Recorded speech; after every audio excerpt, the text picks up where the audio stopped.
नमस्कार मित्रांनो, स्वागत आहे तुमचं मराठी टेक मित्र आपल्या यूट्यूब चॅनलमध्ये.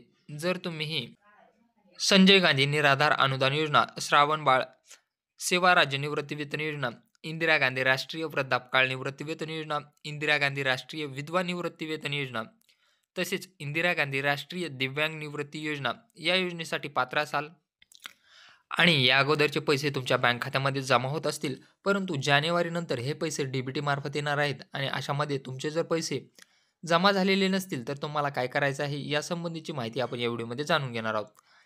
आपणा सर्वांना माहीत होतं, की अगोदर जे तुम्ही बँक अकाउंट दिलेलं होतं, त्या बँक अकाउंटमध्येच हे पैसे जमा होत होते. मग यासाठी काही लोकांनी नॅशनलाइज बँकेचे बँक खाते दिलेले होते, तर काही लोकांनी पतसंस्था तसेच प्रायव्हेट बँकाचे खाते दिलेले होते. परंतु या अगोदरचे पैसे डिसेंबर 2024 पर्यंत हे पैसे त्यांच्या बँक खात्यामध्ये जमा होत होते. परंतु शासनाने आता नवीन जी-आर निर्गमित करण्यात आलेला आहे, ज्यामध्ये हे या योजनांचे पैसे जे आहेत ते डी मार्फत त्यांच्या बँक खात्यावर वर्ग करण्यात येणार आहेत. आता ज्या लोकांचे पैसे जमा होत नाहीत त्यांनी काय करायचं आहे? सर्वप्रथम तुम्हाला नॅशनलाइज बँकेचं बँक खातं असणं आवश्यक आहे. त्या बँक खात्याला तुम्हाला एन-पी-सी-आय म्हणजे डी-बी-टीसाठी आधार लिंक करून घ्यायचं आहे. इथं तुम्ही पाहू शकता, ज्या लाभार्थ्यांना संजय गांधी व श्रावण बाळ योजनासाठीचे अनुदान प्राप्त झाले नाही, त्या लाभार्थ्यांनी आपले आधार कार्ड बँक खात्यासोबत लिंक करावे. त्याशिवाय पैसे खात्यावर जमा होणार नाहीत, कारण आता अनुदान डी-बी-टीद्वारे वितरित होत आहे.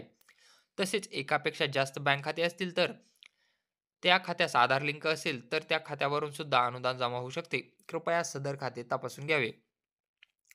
वरील सर्व कार्यवाही केल्यानंतर अनुदान प्राप्त न झाल्यास ओरिजिनल आधार कार्ड, बँक पासबुक आणि आधार कार्डला लिंक असलेला मोबाईल नंबर सोबत घेऊन संजय गांधी विभाग, तहसील कार्यालय येथे संपर्क करावा. तेथे तुमचे व्हेरिफिकेशन होणार आहे आणि व्हेरिफिकेशन झाल्यानंतरच तुमचे पैसे हे जमा होणार आहेत.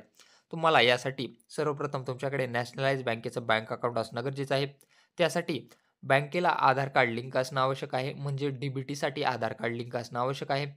एवढे करून जर तुमचे अनुदान प्राप्त नाही झाले, तर हे सर्व डॉक्युमेंट्स घेऊन तुम्हाला तहसील कार्यालयामध्ये जायचं आहे किंवा गावातील तलाठी कार्यालय यांच्याकडे जायचं आहे आणि ही कागदपत्रे तुम्हाला तिथे जमा करायची आहेत. त्यांना सांगायचं आहे, तुमचे संजय गांधी किंवा श्रावण बाळ योजनेचे पैसे जमा झालेले नाहीत.